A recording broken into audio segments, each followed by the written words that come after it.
প্রতিদিন তো আমি তোমাদের সাথে ডেইলি লাইফস্টাইল ব্লগ শেয়ার করি। আজকে কিন্তু আমি তোমাদের সাথে একটা ঘোরাঘুরির ব্লগ শেয়ার করবো। আশা করি ভিডিওটা তোমাদের ভালো লাগবে।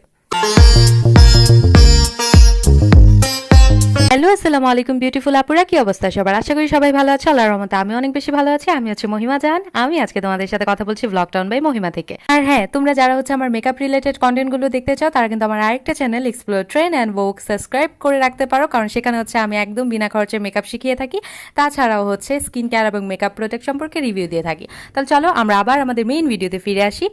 আমি হচ্ছে বিকাল থেকে ব্লগটা শুরু করছি। তো বিকালেই হচ্ছে আমি একদম রেডি হয়ে গেছি। আজকে হচ্ছে আমি তোমাদের সাথে একটা ঘোরাঘুরির ব্লগ শেয়ার করব। তো রেডি হয়ে আমি হচ্ছে চলে গেলাম ছাদে, কারণ আমার হাজব্যান্ডও ছাদে ছিল। তো আমি হচ্ছে ওর সাথে একটু যেয়ে বসেছি।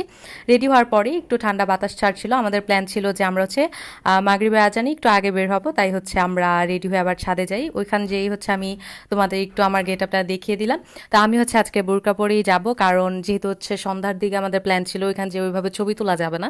তো আমি হচ্ছে চিন্তা করলাম যে একদম কমফোর্টেবল কিছু একটা পরে যাই। অ্যান্ড কমফোর্টেবল বলতে গেলেই হচ্ছে বোরকা, কারণ কোনো রকম ড্রেস পরতে হয় না, কোনো ঝামেলা নেই, জাস্ট বোরকা পরো আর হয়ে যাবে। তোমরা যারা হচ্ছে ডেইলি আমার ব্লগ দেখো তারা কিন্তু জানো যে আমার হচ্ছে এক্সাম চলছে। তো এক্সামের মধ্যেই আমার মনে হচ্ছিল আমি কোথাও ঘুরতে যাই, আমার এত বেশি সাফোকেটেড ফিল হচ্ছিল। তো এক্সামের মধ্যে যখন হচ্ছে আমি আমার হাজব্যান্ডকে বললাম যে আমি একটু ঘুরতে যেতে চাই, তো আমাকে বললো যে এখন না, তুমি এক্সামটা শেষ করো, তারপরে তোমাকে নিয়ে যাব। তো আমার এক্সাম হচ্ছে 5 তারিখে শেষ হয়েছে। আমি মনে হয় 6 বা 7 তারিখের দিকে আমরা হচ্ছে ঘুরতে গিয়েছিলাম।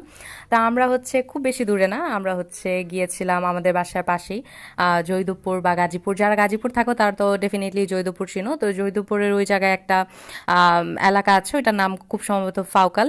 তো ওই এলাকাতেই হচ্ছে এরকম ছোট্ট ছোট্ট একদম আউটডোরে কিছু রেস্টুরেন্টের ব্যবস্থা আছে বা রেস্টুরেন্ট আছে। তো ওইখানেই হচ্ছে আমার যাওয়ার ইচ্ছা ছিল। আমি চাচ্ছিলাম একটু ওপেন প্লেসে বসবো, একটু হচ্ছে রিল্যাক্সে থাকবো। তো আমি হচ্ছে চলে গেলাম ওইখানে। ওইখানে ওই রকম বেশি কিছু ছিল না, কিন্তু হচ্ছে তারা লাইট দিয়ে খুব সুন্দরভাবে ডেকোরেশন করেছিল। তারা হচ্ছে গাছের মধ্যে লাইট দিয়ে রেখেছিল, দেখতে অনেক সুন্দর লাগছিল। বাট একটা সমস্যা ছিল, এই লাইটের কারণে অনেক পোকা আসছিল, যার কারণে হচ্ছে লাইটের বা গাছের আশেপাশে বসা যাচ্ছিল না, এটা একটা প্রবলেম ছিল। তাছাড়া হচ্ছে ওপেন প্লেস যেহেতু ছিল, একদম কুকুর এসে পড়ছিল রেস্টুরেন্টের ভিতরেই। তারা, আমি বলবো তাদের ম্যানেজমেন্টের দিকে আরেকটু খেয়াল রাখা উচিত। বাট এমনিতে আমি বলবো যে একটু যদি মন খুলে নিঃশ্বাস নিতে চাও তাহলে কিন্তু এই রেস্টুরেন্টগুলোতে তোমরা ডেফিনেটলি ভিজিট করতে পারো, কারণ এটার পাশেই ছিল হচ্ছে রেল লাইন। তো কিছুক্ষণ পর পর রেল যাচ্ছিল, রেলগাড়ি যাচ্ছিল। আর চারপাশে এত ঠান্ডা ঠান্ডা একটা ভাব ছিল, তার পাশাপাশি হচ্ছে এত সুন্দর লাইটিং ছিল। তো সব কিছু মিলিয়ে কিন্তু এনভায়রনমেন্টটা খুবই ভালো ছিল। তো একটু ফ্রেশনেস যাদের দরকার তারা কিন্তু এইরকম জায়গায় যেতে পারো। আমার মেনলি পছন্দ একটু কোজি জায়গা, যেগুলো হচ্ছে একটু কোজি টাইপের রেস্টুরেন্ট থাকে, একটু হালকা আলো, ওইরকম টাইপের রেস্টুরেন্ট আমার খুবই পছন্দ। বাট মাঝে মাঝে তো ইচ্ছা করে যে একটু ডিফারেন্ট টাইপের প্লেসে যাই।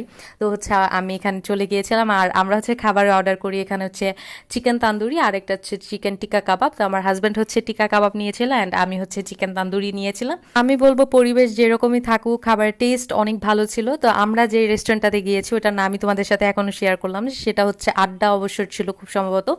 তো ওইখানে খুব সুন্দর সুন্দর লেখাও ছিল কিছু। অ্যান্ড বলা যায় সব মিলিয়ে এনভায়রনমেন্ট খুব ভালোই ছিল, ভালোই লাগছিল। তো এখান থেকে খাওয়া দাওয়া করার পরে আমরা চলে গেলাম পাশের আরেকটা রেস্টুরেন্টে।